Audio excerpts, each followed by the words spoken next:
This episode of S2S Sports Network show on L4 Media is brought to you by Power Plus Mouthguard. They were essentially invented back in 1950 by a Canadian doctor to prevent chipping of teeth because professional football players and all the other football players had no face mask. Their teeth were being chipped, and this is what it was designed for. That technology has not changed in 67 years, other than colors. They put some holes in it. They've done some things to it. It has not done anything different other than prevent chipping teeth, period. It was absolutely time to make a change. Mouth guards, most people are familiar with, go on the upper arch. That is the stationary part of the skull. Nothing changes or moves on that. And the bite is determined by the mandible or the lower arch. So when you take a mouth guard and you flip it over and put it on the lower arch, then you can position it in your physiologic jaw position. And it's important to fit that appliance to each person to correct their physiologic discrepancy. If we can't solve concussions for football, there's growing sentiment from especially the mothers out there. I don't want to put my kid in a sport that hurts them. We have had only 4 concussions out of over 2,000 athletes who've worn Power Plus mouthguard technology. Physiologic rest position is the new mouthguard. All other mouthguards are obsolete and should not be worn. Why do it when you can improve everything about it by using physiologic jaw position? It opens up 100% muscle function. Put your muscles in its relaxed position so there's no inflammation and no swelling. The nerve information goes out to every muscle fiber, and that's where you get increased strength and balance and performance. Why do fans care so much about rankings? In sports, I mean. I get it if you're buying a washing machine and you want to find the best washing machines of 2023. But in sports, especially sports that have a playoff system like football. Now, yes, college needs rankings. I get that. In college football, especially now, not as much as even before. Think about it before, back when, you didn't even have a true national championship game. You'd have number 1 Texas playing in the Cotton Bowl and number 2 Florida State playing in the Orange Bowl or something. But I'm talking about in high school football here in Texas. Why do rankings bother fans so much when their team is not as high as they feel they should be? It just blows my mind because it's decided on the field. Now, I'm not saying I hate rankings or I think rankings are stupid. I enjoy rankings as a football fan and as a media guy. I enjoy rankings. I'm curious to see how other people stack teams up, especially when they're stacking the same teams up I'm stacking. But for the fan, it goes past the fascination or an enjoyment. I mean, I have seen some angry people when they feel that their team is not ranked where they feel they should be. And this isn't a rhetorical question at all. I genuinely would like to hear from you. So you can message us on our Facebook page, Sideline to Sideline. You can email me, txbroadcaster75@gmail.com, Terry at s2ssport.com. Oh, and by the way, this is a new show. This is called Terry Talks. Sometimes it'll be Terry Talks About, where I'm talking about a subject. And sometimes it'll be Terry Talks With, where I'm talking to a person. Now, this is going to be more, first off, this isn't really going to be like a scheduled, like every week, every other week. It's just going to be when a subject or something comes up that I really want to talk to, or to somebody that I really want to talk to. And it won't be like coaches. We have those shows. It'll be like today. Well, I say that I'm talking to a coach today, but I'll get to that here in a second. But it'll be like today where I'm talking about rankings, or having another media member on to talk about high school football, but more in a step back over the grand picture types of conversations, not who's going to win Region 4 2A. It's more like talking about like school vouchers, or rankings like I'm doing today, or if the playoffs change, or if we get a 7A, things like that. And so this is the first episode of that. But going back to, I really do want to hear, everybody's view on this. I'm not just asking this rhetorically. Why are rankings so important to you? Why do fans get so mad if their team is not as high as they think they should be? And I'm not obtuse to it. I grew up loving high school football. I grew up in a town that had a good history, but was well before my time. But then in the time that I was there, got really, really good. And so I get it. I remember the first time that I cracked open the paper, as Grant likes to say, and I saw Marshall ranked in the top 10 in 5A. It was a thrill, but I also don't ever remember being mad because they didn't go higher than I thought that I thought they should. In fact, if nothing else, in 96, I thought they were ranked way too high when they were like top 3 in the nation. But I just never have gotten why people get mad when their team is not ranked where they think they should, when the rankings have nothing to do with where their team will end up in the season. And you know, Grant and I, when we started the show, we never did rankings till a couple years ago. Now, we did the tier talk back in the 2014s or 2013, I think is when we started it. And we still do the tier stuff, but we kind of, for some reason, I don't think it was intentional. I think, honestly, the whole thing about 2020 just changed everything. Our whole off-season and off-season programs were completely, basically scrunched into 2 weeks because we didn't even know we were going to have a season. And so in 21 and 22, we just didn't get back to this. We are going to try our best to do a tier show this season or this off-season. Now, again, if you don't remember, a tier 1 is a team that's going to, play for state.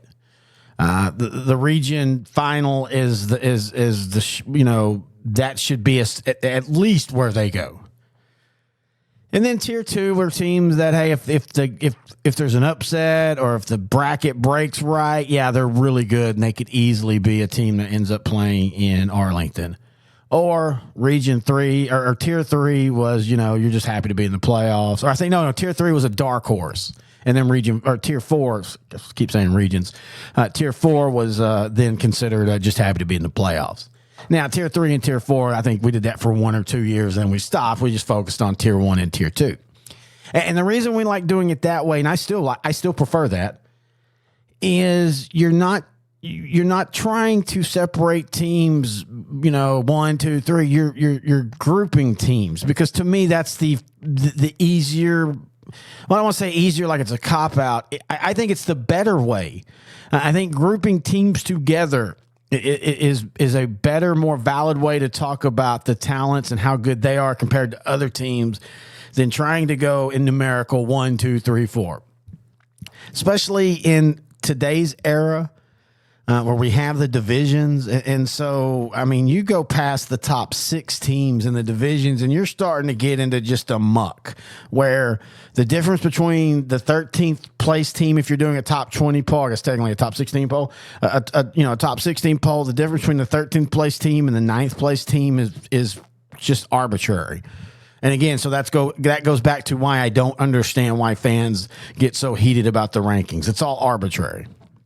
It's all supposed to be fun. Well, it's all supposed to get clicks and views and me talking about it and you listening about it. But I just it just amazes me how rankings can dictate how people feel about their football program or how personally mad they get. And I'm not kidding. I've seen people really, really, really mad about them. And I talk about all this because on this episode today, I'm going to have a ranker. But this is going to be a little bit different. And some of this I didn't even know until I started talking to him. But we're going to be talking to the guy that does Fizz Rankings. And you can find them on Twitter at Fizz Rankings. They research and rank all the football programs 6A down. And they do it by a 5-year window. And it's a rotating 5 years. So it's not like every 5 years they look back at the 5 years. You're always, as 2022 ended, 5 years ago dropped off, 2023 started, and you get the point. And so it's always rotating. It's a yearly thing. Now, I assume that he did rankings just like anybody else. He was a guy who was in the media or just enjoyed talking high school football, and he came up with a unique way. And it's a very unique way. Again, 5-year dynasties. It's rated by how the program has been for 5 years. the 25-year tradition, how the head coaching, academics, and facilities all stack up. Now, state championships matter, but if you notice, it doesn't necessarily say how many state champions, because in his rankings, the 5 years, it's better to be great or really, really good all 5 years than to be great 1 year, win state, and then the next 4 years barely make the playoffs. And that part I love, because consistency to me is more important as far as when you're gauging this kind of stuff, especially on a 5-year window. Well, then I find out that he's a coach. And I actually found that out in 2020, but we never did an interview. And so kind of coming back to this, I wanted to start this series after we moved over to this new network, and I have this freedom to do more shows like this. I wanted to start this series where I just, I talk about stuff, and this was a great way to start. And so I reconnect with him and like, hey, let's get this going. And so then I find out this part yesterday, or I say yesterday, I recorded this last week. I found out this part when I recorded this with him that, yeah, he's a coach, but these rankings weren't originally for the fan. They were for coaches. Coaches, as I almost said. But they were for other coaches. And it wasn't for, it was about the success of the program, but it was more of, hey, if you see that there's a job opening at Team A or School A, you have this ranking system that you can go look and see where that team is on the ranking system, not just on how much they've won, but basically when you think about it as a coach, what are you looking for? You're looking for tradition. You're looking for talent, head coaching. If you're not the head coach, how does the school do academically and the facilities? Because all that matters when you're a coach. And that blew my mind. I had never thought about the fact that this might be, or any ranking might be set up to not be for the fan, but to be for somebody else. And for the fact that it's for coaches, and the fact that it was coaches that kind of told him, hey, you need to make this public. This is pretty cool. I've absolutely loved that story, and it just makes me, if his rankings are one of the ones I look forward to, because they're off season too. It gives you something to do in the off season. And I like his release schedule where he starts and it's a daily thing until he's done. I do wish, as he listens, I do wish there was a little bit more of a recap or something, because when you're doing that, perfect example, I'm looking right now from June 19th, top 10 5A, Division II 5-year dynasties. Number 10 is Midlothian Heritage, 84 overall. I would like a little bit of a synopsis of why, not just the rankings, but hey, Midlothian Heritage, since they've come up, they've done that, they started in 4A, blah, blah, blah. That's the only small knock I have. Other than that, these rankings are absolutely perfect. I love the 5-year part. I love the 25-year being a big part, because I still think that matters. And then again, I love the fact that it was just for coaches. So we're going to take a break. And when I come back, Fizz Rankings will be joining me here on Terry Talks on S2S Sports Network, part of L4 Media.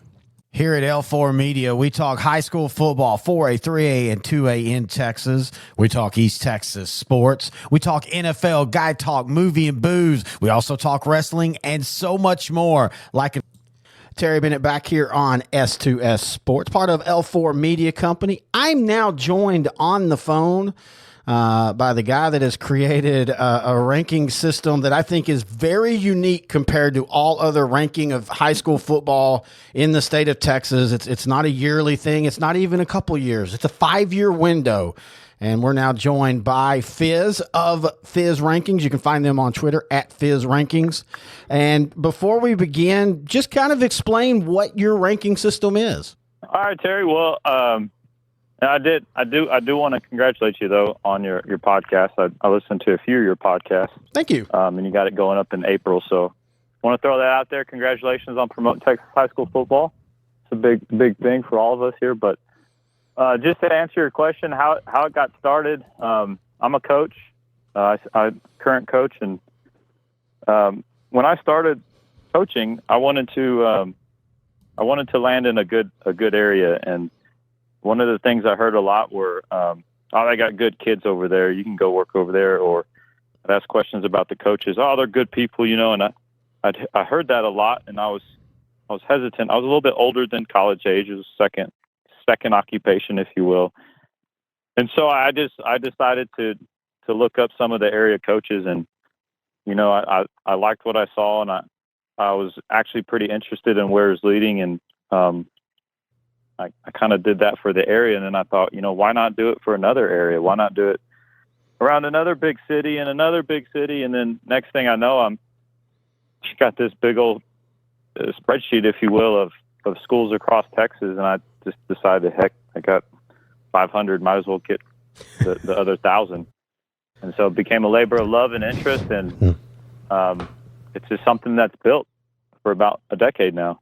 That's kind of how it started. Where it's going right now, you can see on Twitter, it's kind of just like you said, the 5-year recaps. It's not predictive. It's not a preseason poll. It's kind of like a, hey, tip your hat. And I get a chance to post about Austin Vandegrift a lot, and I love their saying. They say hats off to the past and sleeves up to the future, and I think they nail it with the purpose of these rankings. And it's a salute. It's a salute to the great programs across the state and the great things that Texas high school football is doing. Well, and I just, the most interesting thing about that, and I didn't even know until we got on the phone, was that, I just assumed I knew you were a coach, but I just assumed you were like, hey, I'm just doing rankings like everybody else does. But for the fact that you started it out to help yourself with coaching jobs, but also going forward from, you said it was like 2014, of doing the same thing for, other coaches, what made you decide to make it public and not just be something you were kind of doing for yourself or your other coaching friends? So it was a private thing. I wasn't interested in making this public because you start throwing some names out there and you start telling them they're a poor program or they're a good program, and you kind of start double crossing people. And I don't have any intentions of that, but what ended up happening was in the coaching office, kind of doing some summer scout and planning for playoff opponents and whatnot. And it came up, and I said, hey, I know a little about this team. I know a little about the culture and the community, and how do you know all this? And I kind of bashfully had to admit that I had, this huge wealth of knowledge. And years go by, and people are telling me, friends and family, or not family, but friends and coaches are, hey, you got to get this out there. This is awesome stuff. And so I took a dive and took a leap of faith, and so far it's really good. I think it's a really positive thing for Texas high school football, and I think that's the whole point of both of our platforms, is to continue to promote it. Well, and what I like about what your rankings do, and we'll break down the how you do this, but it's a 5-year window, and it's not just what you do on the field, but it's also what your rankings as your facilities, your academics, and then what I like is you have the 5-year window, but then you also have what's the 25-year window, and I really like that you tie those two in. Yeah, so I initially wanted to post about generational talent. I was so interested in the 25-year window. At the end of my first year, it's kind of just a little poll I put out to the 50 people that were hitting the like button, but they all selected the 5-year window. And I was like, this is bogus. 5 years doesn't show anything, but hey, that's what the people want. And so I stuck with the 5-year window, but I do have any year window practically, but I do pay attention to the 10-year window and of course the 25-year. And I picked the 25-year because that's a generation. That's a generation of talent. So that's, to me, defined as tradition. There's a little bit more that goes into the 5-year window too. In the coaching community, when I started it, you got to go back, but it was the Kyler Murray and the Rashad Paul days of Bremond and Allen. And Allen was really good. Yeah, Bremond was really good. But guess what? 4 years later, those two had to graduate. So I thought 5 years was a good idea because guess what, Coach? You get to do it again. And how good are you? And that was the challenge. So 5-year window is where it is. And you're right. I do different aspects. And I do believe that it takes a village to have a good program. It does take the tradition. It does take the head coach. It does take the academics, the seriousness in the classroom. And the community, and it definitely does take the facilities to promote and withstand. the test of time and become a quote unquote dynasty. And I think a dynasty is laughable. You kind of think of the Cowboys when you think about dynasties, but that's just kind of the word I threw out there. And I think we use program. We got a good program, but here we are. Well, were you surprised by once it started going public and more people were starting to find it? Have you been surprised at some of the things that maybe fans are mad at? You and I were just talking about one of the programs they didn't like where you had their head coach, and you've got to explain, not you, but for people that don't know, you're not saying that coach now that's his star rating. You're saying for the last 5 years, and it could be one coach, two coaches, four coaches. They all are a part of that ranking. That's one surprise. One of the biggest surprises is how quickly a community will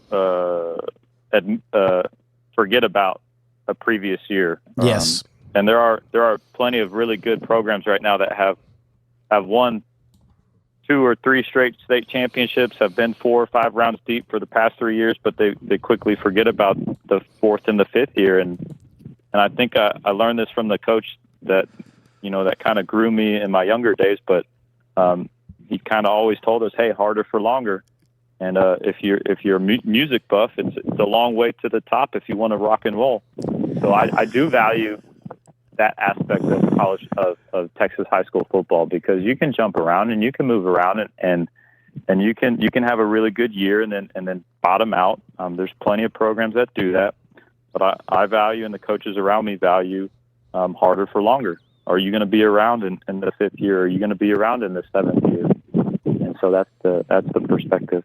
Yeah, I mean, we always talk about it on our show, and we've had for the 16 years we've been doing this, that you have two types of programs. You have a program that reloads, and then you have a program that rebuilds, and a team like Brock reloads. And then you'll have a team that, comes out of nowhere because they have that special class. I'll go all the way back to the early 2000s in Cayuga. Cayuga won 3 state championships. Oh, yeah. They won 3 baseball state championships. I think they went to 2 basketball because they had a class that was just absolutely special. And then once they graduated, Cayuga's made the playoffs like 5 times in 15 years. I know.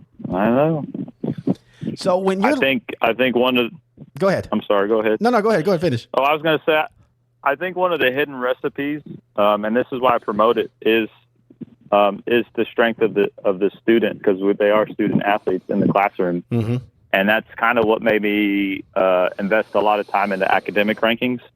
Because what I found over coaching at multiple different places is if you got good teachers, and this is something that every coach knows, if you're a good coach, you're going to be a good teacher, and vice versa. If you're a good teacher, you're going to be a good coach.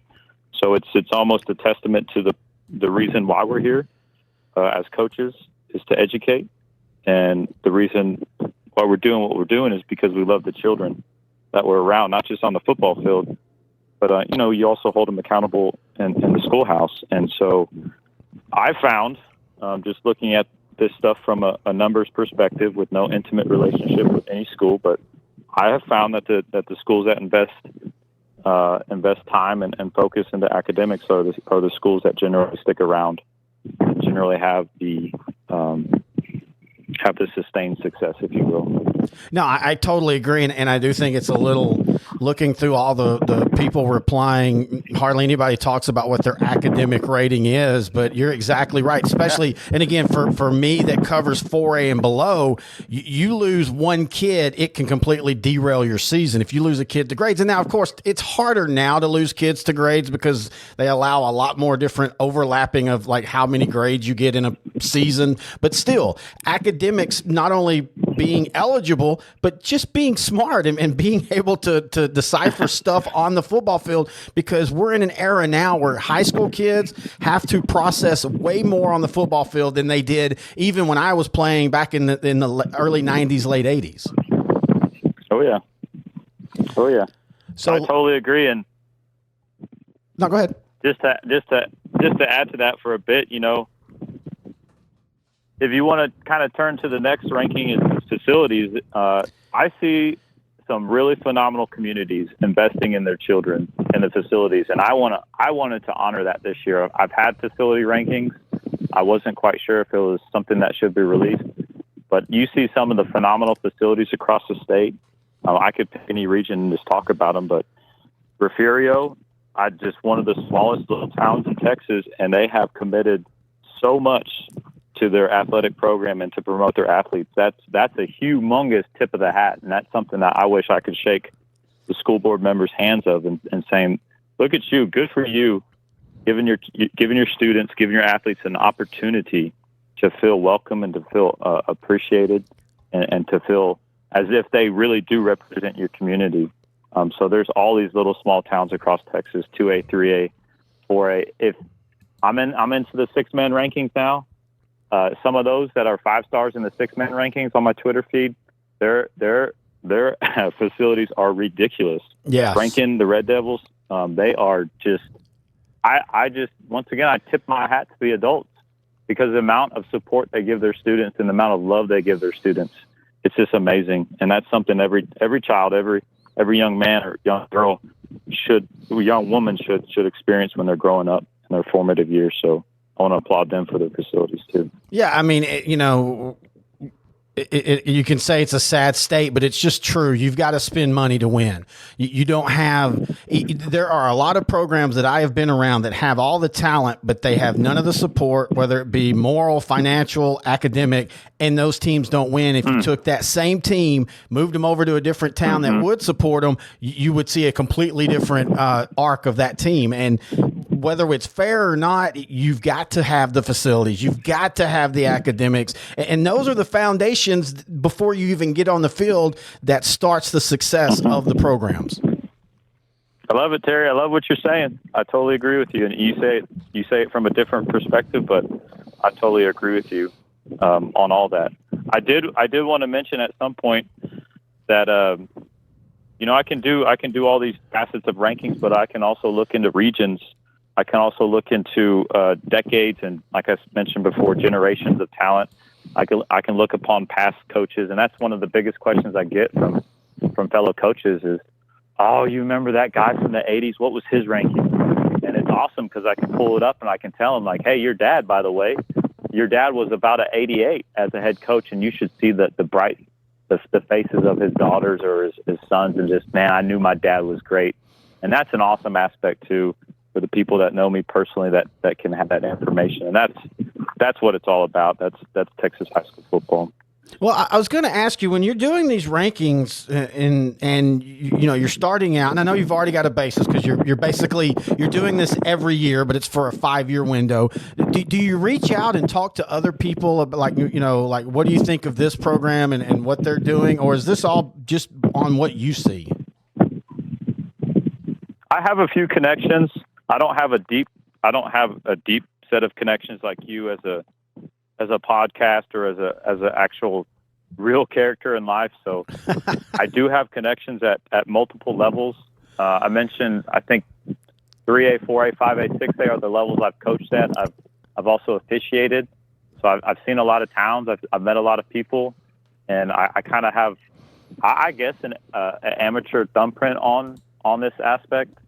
But I do reach out to other people, and I do reach out to coaches that are close to me that I feel comfortable telling them about this bashful hobby I have. But I think this, like I said, I've been saying over and over again, the bottom line is to recognize the top 10 teams. And this year I've started to post top 25 teams. Kind of hesitant because the rankings get a little bit low. Yeah. It is statistics. I'm a math teacher, so I really do know statistics very well, and these are statistically balanced, if you will, numbers. So just to let the listeners know, the 5-star rankings are only the top 2.3%. So you're looking at only about 32 coaches, programs, facilities that get a 5-star ranking. So it's very rare across 1,500 teams to get a 5-star ranking. So I wish I could call every coach and tell them, in a nutshell, congratulations. Like, it's so rare. It's so rare to make it to the playoffs. It's so rare to make it to a state championship game. It's so rare to do it again. It's so rare to do it again. It's even more rare, in my opinion, as a math teacher statistician, to earn a 5-star ranking. That it's Hall of Fame status, if you will. If I had if I had my hand in that hat for Hall of Fame votes, I think I'd just go down my 5 stars and call it a day. Yeah, I mean, when I'm looking right now at the 4A Division II, and you've got 3 5 stars, all of them from East Texas, Carthage, Pleasant Grove, and Gilmer. Boy, that's rare. Yeah. That is rare. We could spend a good hour talking about that right there. Well, and I'm from East Texas, so I know these programs well. But when you look at a Gilmer, they're a 5-star, yet they haven't won state in the last 5-6 years. It's not just winning state; it's being consistent and getting to the state championship and getting deep into the playoffs. It's not just winning it. It is as a coach, it is tearfully, heartbreakingly difficult to win in the playoffs and win on top of that multiple games in the playoffs. So sometimes I want to my audience that sometimes like to argue and go tit for tat about, well, they got second and they got first. I'm like, man, if y'all only knew what November, December felt like, there's so much that goes to it. November and December, it's not just football, it's basketball season too. And your families miss you, and you're finishing up finals, exams, and gosh, just to make it. I watch those games on TV and at AT&T Stadium, and I just think what the kids and what the coaches are going through right now. They're doing finals. They're doing half of them are in basketball season. The other half are prepping for baseball season. It's just, but they're still all in, and they're actually there. Talk about wear and tear. At that point, I don't care if you get first or second. You made it. Holy cow! But sometimes I do get the tit for tat, and you're right. It's hard. It's very hard to make it to the playoffs. It's very hard to do it over a sustained amount of times. And you're right, Gilmer hasn't won. But guess what? They have dominated 4th, 5th round appearances, 3rd round appearances, year in and year out. And that's a tip of the hat to everybody in that community. Here at L4 Media, we talk high school football, 4A, 3A, and 2A in Texas. We talk East Texas sports. We talk NFL, guy talk, movie, and booze. We also talk wrestling and so much more. Like and subscribe to our YouTube channel at L4 Media Company. Terry Bennett back here on Terry Talks To, and I guess about in this episode, as we talked about the rankings, and we talked to Fizz rankings about his rankings. And like I said, I just find his a fascinating thing because it's not just simply about, who's the best team on the field, and this is for the fans. It's literally a way for coaches to gauge the job that they want, or at least want to look at certain programs. And so we do appreciate him for joining us. And that's what this episode, that's what this show, is going to be like.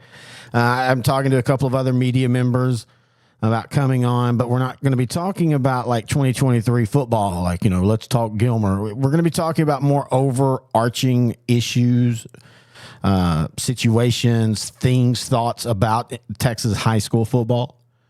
Like I said, if and when, and I think it's more of when they go to a 7A, that's something you talk about. Talking about vouchers for private schools, that's something you talk about. And I don't mean politically, yay or nay, just the effect that they would have on Texas high school football, because it would be a huge, huge impact. Texas is one of the few states that the public schools still completely, I don't want to say few states, but they're one of the states that, it's public school 1A, 2A, if we're talking rankings, and then private school, which has come up over the last 10 years or so in Texas, but they're still backseat to public school football as far as when you think of the fans of and Friday Night Lights and all that. It's the small town Texas teams. So topics like that, I think, are perfect for this show. And like I said, this isn't going to be a show that it's going to be out every week, or it's going to be when I feel the need to talk to or have somebody I want to talk to.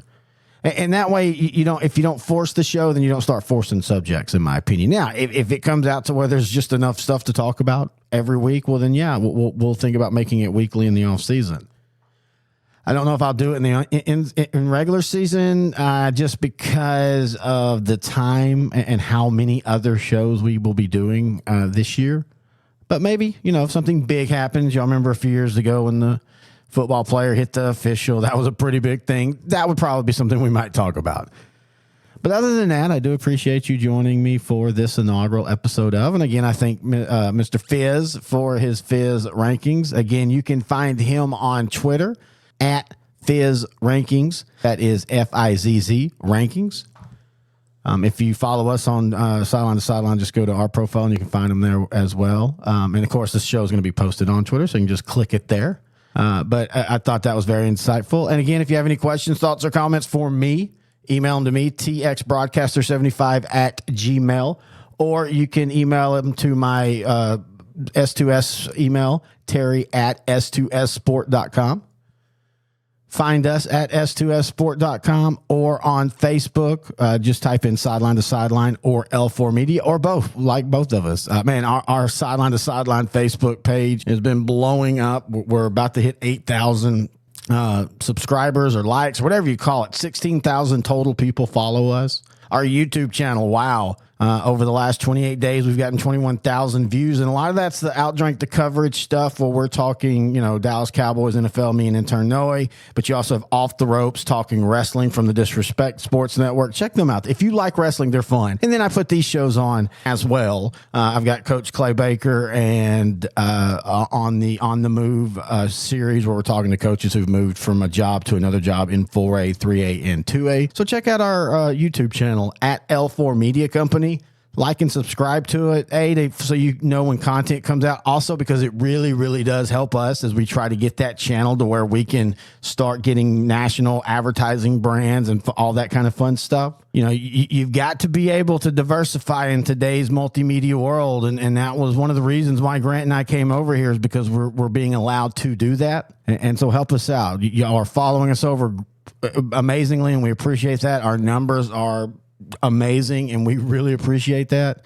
So help us out by liking and subscribing to our YouTube channel at L4 Media. All right, well, that's going to do it for this episode of Terry Talks about what? Who knows? Right here on the S2S Sports Network.